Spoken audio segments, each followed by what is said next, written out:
Hello বন্ধুরা, আজকে আমি আপনাদের একটা রেসিপি করে দেখাচ্ছি। সেটা হলো কচুর শাক।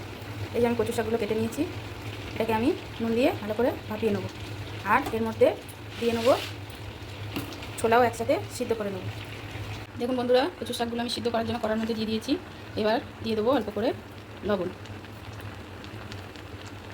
আর দিয়ে দেবো এর মধ্যে আমি ছোলাগুলো দিয়ে একসাথে আমি সব ভাপিয়ে নেব। দেখুন বন্ধুরা, আমার কচুর শাকটা সিদ্ধ করা হয়ে গেছে। এবার আমি এই কচুর শাকে দিয়ে দেবো চিংড়ি মাছ। এই যে চিংড়ি মাছ নুন হলুদ মাখিয়ে নেবো, নিয়ে ভেজে নেবো।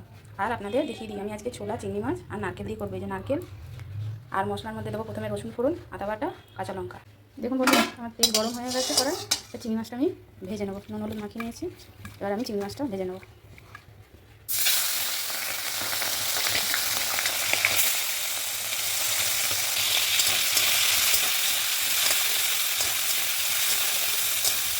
দেখুন আমি চিংড়ি মাছটা ভেজে নিয়েছি।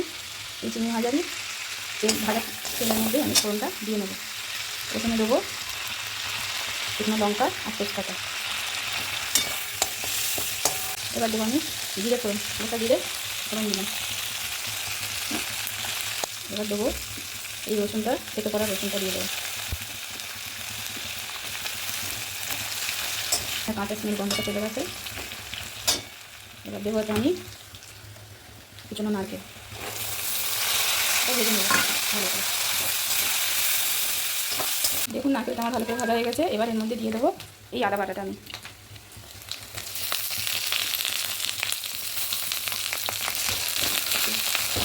সাথে ভালো করে নাড়িয়ে নেবো।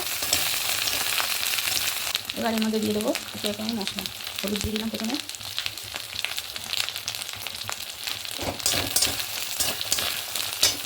এবার দিয়ে দেবো জিরা, কাঁচা লঙ্কা। এবার দিয়ে দেবো একটু জিরের গুঁড়ো। এখানে একটু জল দিয়ে কষিয়ে নেব।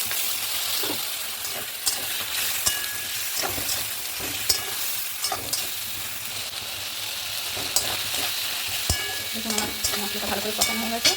এবার আমি একটু দিয়ে দেবো অল্প করে নুন, কারণ কচুটা আমার নুন দিয়ে সেদ্ধ করা ছিল, এই জন্য আমি অল্প করে নুন দিয়ে দিই।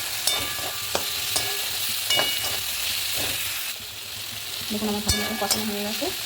এর মধ্যে দিয়ে দেবো আমি এবারে ভাজা চিংড়ি মাছটা দিয়ে মশলার সাথে একবারে কষিয়ে নেব।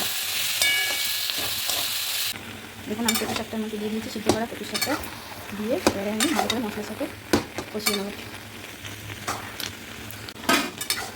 দেখুন বন্ধুরা, কচু শাকটা আমি এইভাবে করে নিচ্ছি। এবারে এর মধ্যে দিয়ে দেবো অল্প করে চিনি।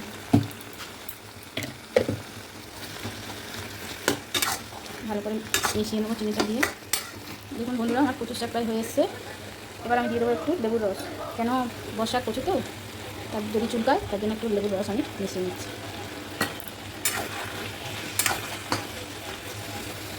দেখুন আমার কচু শাকের রেসিপিটা রেডি হয়ে গেছে।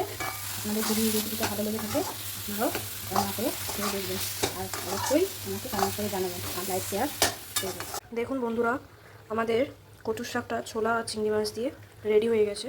তো আপনাদের কেমন লাগলো দেখে আপনারা কমেন্ট করবেন, প্লিজ সাবস্ক্রাইব করবেন, আর লাইক শেয়ার অবশ্যই করে দেবেন।